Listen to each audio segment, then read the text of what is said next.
akong talento pero isa ka sa napalakpak. Sige-tigilan nakakaputak, sa padinig mo ay isalpak. At na mahina laman ng awitin hanggang sa ang utak mo'y mabakbak. Ano masarap ba? Nakakatawa lang lahat mga talangka. Pare-pareho ng kinahiligan pero ba't naghihilahan pababa? Dahil ba di matanggap na kinayo ko na lahat ng hindi nyo Never see a poem as lovely as a tree when monsters dwell on top.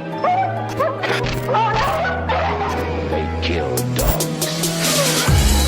They take away babies. Nakala niya yun, no? Hindi ko man talaga ako.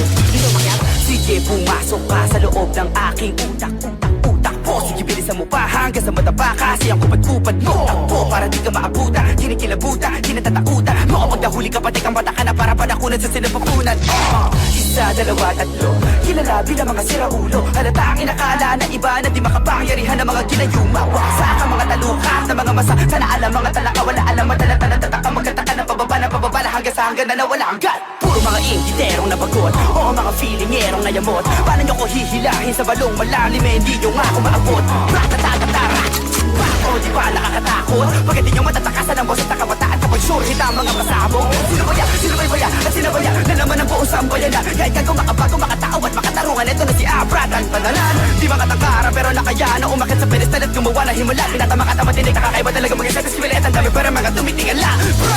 Sige, pumasok ka sa loob ng aking utak. Pwede mo itong ihalin tulad sa isang higanteng pintuang di mo maitulak. Di na mo itsura, di mo masikmura. Parang ginawa mong inumin ng suka. Huwag kang umasa na mangyari, magkachansa ka sa'kin. Kasi distansya natin bituin at lupa.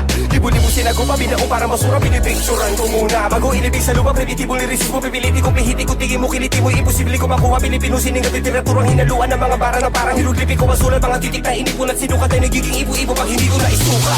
Pag ako nagalit, papaupoy kita sa dala ko nakarit. Tapos ikaw mataya bumaba mula sa langit. Alam mo ba kung bakit? Para sindihan ka ng buhay hanggang sa malapdos ang balat at bakal bumanganit. Pag parang kambing na yung amoy, papatay din ko yung apoy. Pala ko lang gamit. Sige, pumasok ka ba sa loob ng aking utak? Hinulman ang usok, kuya, Kiko at Nituka. Susubok ang tungo natin at sukatin sa talampakan. Doon ba makita nila lapas pwede ang taas? Maaari makapasok, kasukal na pagpitukin ng sarado. Sigurado di na pwede lumabas. Sige, pumasok ka sa loob ng aking utak. Para kang umakyat na manahaw at naligaw sa gitna ng gubat. Di mo maintindihan parang dikit-dikit na sulat ng doktor. Mga kabit-kabit na letra parang tren, pinatatapo pa rin. Kahit akala ng iba'y kinakalawang ang motor. Hawak ko'y tinidor na mula kay Poseidon at Shiva. Pag tinamaan ng tintek, sigurado may baho. Matataas na along, kaya lumamo ng isla. Salamat ginising mo ang pinakamatangkad sa limang daliri ko. Puso ata ang utak at puso mabato. Panahon palulitin ko. Asa mo ang sugat sa likod ng larawan ng mga multong di na nagparamdam. Dati binabahay ng pula, ngayon na may binabawi na ng mga itim na langgam. Naramdaman ang nagbabagang lupa mula sa balat ng shaman. Nagpatangay sa hangin hanggang sa mapagpad sa patag na dapat nakarapagdaan ko mga aso kumahol. Yung iba nagkabas na palapit ko ta sa rol. Sinubukan nilang bukayin ang lalim ngunit at alam nila ay ang kanilang sariling atool. Tanggalin nyo na muna ang mga muta sa mata na nakabara. Hala sige maghilamos na makita nyo mga patay na ista lang siya. Sister, I am sick. Call the doctor very quick. Doctor, shall I die? Yes, my darling. You shall die.